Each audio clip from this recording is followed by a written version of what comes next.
Let me say that again. It's because it was what they were ordered to do. Now, out in the real world, that means nothing. And here at the Washington Navy Yard, doesn't mean a whole lot more. But if you're a Marine assigned to Rifle Security Company Windward, Guantanamo Bay, Cuba, and you're given an order, you follow it or you pack your bags. Make no mistake about it. Harold Dawson and Loudon Downey are sitting before you today because they did their job. Is the government ready to call its first witness? Please, the court. The government calls Mr. R.C. McGuire. Mr. McGuire, would you raise your right hand, please? Do you solemnly swear that the testimony you will give this general court-martial will be the truth, the whole truth, and nothing but the truth, so help you God? I do. Have a seat, please, sir. Would you state your full name and occupation for the record? Robert C. McGuire, Special Agent, Naval Investigative Service. Thank you. Mr. McGuire, did your office receive a letter from a PFC, William Santiago, on 3 September of this year? We did. What did that letter say? That a member of Private Santiago's unit had illegally fired his weapon over the fence line. Was that Marine identified in the letter? No. I notified the barracks CO, Colonel Jessup, that I would be coming down to investigate. And what did you find? The shift reported only one sentry returned his weapon to the switch with a round of ammunition missing. Who was that? Lance Corporal Harold Dawson. Your witness. Mr. McGuire, have you questioned Lance Corporal Dawson about the fence line shooting? Yes, he claims to have been engaged in some manner by the enemy. But you don't believe him. It's not my place to Lance Corporal question. Dawson's been charged with a number of crimes. Why wasn't he charged with firing at the enemy without cause? There wasn't enough evidence to support such a charge. Thank you. Mr. McGuire, I don't understand what you mean when you say there wasn't enough evidence to support such a charge. You had William Santiago's letter. Santiago was the only eyewitness. I never had the chance to interview him, so I don't know what he saw. And now we'll never know. Will we, Mr. McGuire? No. No more questions. Witness is excused.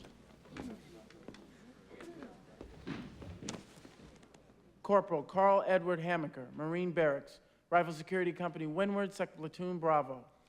Corporal, were you present at a meeting that Lieutenant Kendrick held on the afternoon of September 6th with the members of the 2nd Platoon?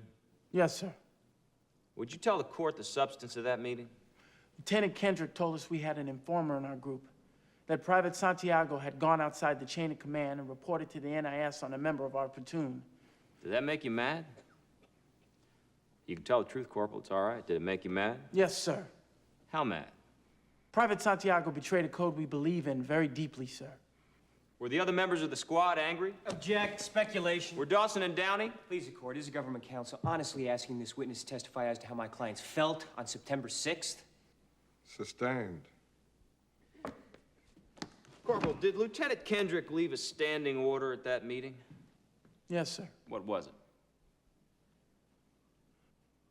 Well, it was clear that he didn't want us taking matters into our own hands, sir.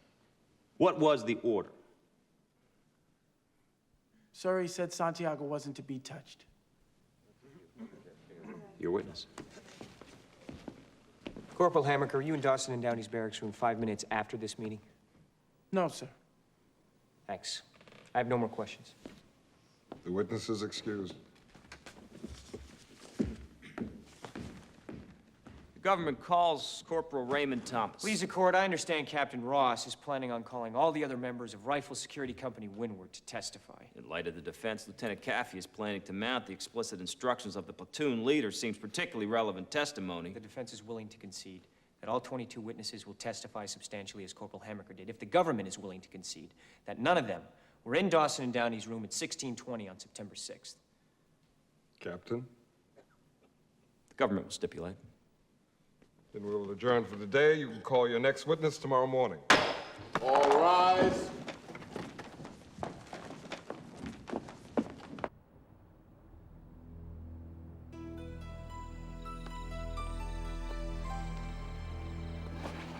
I want to go over to the doctor again.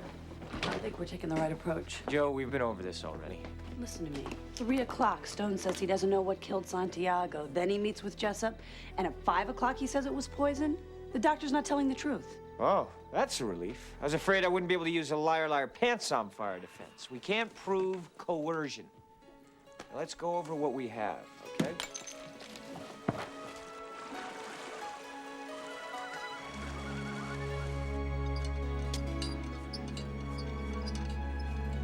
Private Santiago was admitted to the ER at 0012. And he was pronounced dead at 0037. Dr. Stone, what is lactic acidosis? If the muscles and other cells of the body burn sugar instead of oxygen, lactic acid is produced. That lactic acid is what caused Santiago's lungs to bleed. Normally, how long does it take for the muscles and other cells to begin burning sugar instead of oxygen? 20 to 30 minutes. And what caused this process to be sped up in Santiago's muscles? An ingested poison of some kind. Your Honor, we object at this point. The witness is speculating. Commander Stone is an expert medical witness. In this courtroom, his opinion is not considered speculation. Commander Stone is an internist, not a criminologist, and the medical facts here are ultimately inconclusive. A point I'm confident you'll illustrate to the court members under cross-examination. So I'm sure you won't mind if his opinion is admitted now? Not at all, sir. Dr. Stone, did Willie Santiago die of poisoning? Absolutely. Now, you're aware that the lab report and the coroner's report show no traces of poison. Yes, I am. Then how do you There justify... are literally dozens of toxins which are virtually undetectable, both in the human body and on the fabric. The nature of the acidosis is the compelling factor in this issue. Thank you, sir. Commander, is it possible for a person to have an affliction, some sort of condition, which might also speed up the process of acidosis? Commander, is it possible? It's possible. What might some of those conditions be? If a person had a coronary disorder or cerebral disorder, the process would be more rapid. Commander, if I had a coronary condition and a perfectly clean rag was placed in my mouth and the rag was accidentally pushed too far down, is it possible that my cells would continue burning sugar after the rag was taken out? It would have to be a very serious condition. Is it possible to have a serious coronary condition where the initial warning signals were so mild as to escape a physician during a routine medical exam? Possibly. There would still be symptoms, though. What kind of symptoms? There are hundreds of... Chest pains? Yes, Shortness of breath? yes, Fatigue? of course.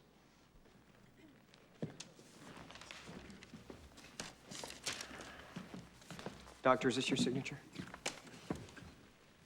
Yes, it is. This is an order for Private Santiago to be put on restricted duty.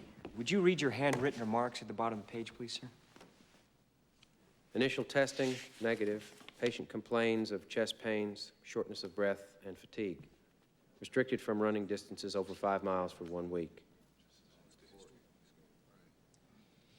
Commander, isn't it possible that Santiago had a serious coronary condition? And it was that condition and not some mysterious poison that caused the accelerated chemical reaction? No, Is that possible? no. I personally give each man a thorough physical examination. Private Santiago was given a clean bill of health. That's why it had to be poison, right, Commander? Because Lord knows if you put a man with a serious coronary condition on duty with a clean bill of health and that man died from a heart-related incident, you'd have a lot to answer for, wouldn't you, Doctor? Object. Move to strike. Sustained. I have no more questions, Your Honor. Dr. Stone, you've held the license to practice medicine for 17 years. You're board certified in internal medicine. You are chief of internal medicine at a hospital which serves 5,426 people. In your professional medical opinion, was Willie Santiago poisoned? Your Honor, we renew our objection to Commander Stone's testimony and ask that it be stricken from the record. We further ask the court to instruct the court members to lend no weight to this witness's testimony. The objection's overruled, counsel. Your Honor, the defense strenuously objects and requests an 802 conference so that His Honor might have an opportunity to hear discussion before ruling on this objection. The objection of the defense has been heard and overruled. Move to reconsider. Your objection is noted. The witness is an expert, and the court will hear his opinion.